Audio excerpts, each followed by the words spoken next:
So let's talk about what happens when we align. First of all, as we go through life, we create definitions. We create them based on our experiences, our thoughts, things people say to us, the interpretations of what people said to us, and we store them in ourselves.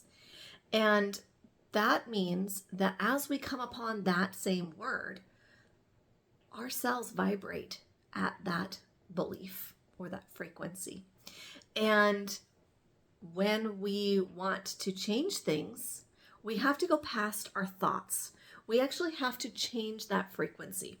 Now, it might seem a little far-fetched that those cells are holding on to those experiences. But when transplant patients are receiving organs, oftentimes they create new memories, new likes, new foods that they never had before, and they start to crave them. And that's because those cells actually have that memory in them. And the transplant recipient receives the donor's memories. So back on track, what's happening when we align? So as we are faced with these words and these definitions, we might know intellectually what the definition is, but that doesn't mean that that's what the cells believe. For example, consistent, we know intellectually that that means doing the same thing at regular intervals reliably, right?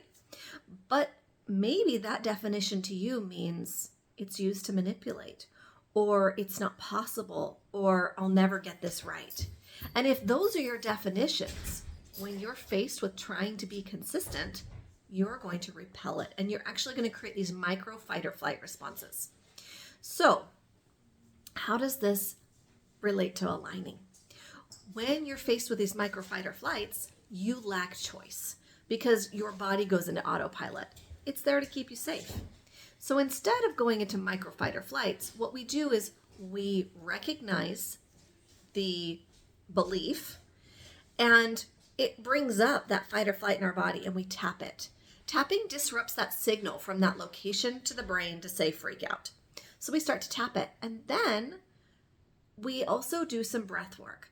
Using breath work puts us in control of our bodies. So now instead of fight or flight, where we don't have a choice, we actually get to choose.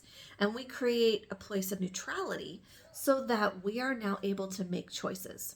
We may still choose to avoid, but now we're actually in control, and we are the victors instead of the victim. It's pretty powerful. And because we are in control, we can make rapid shifts far better than if we just keep going along the path we've been on. So what would aligning do for you?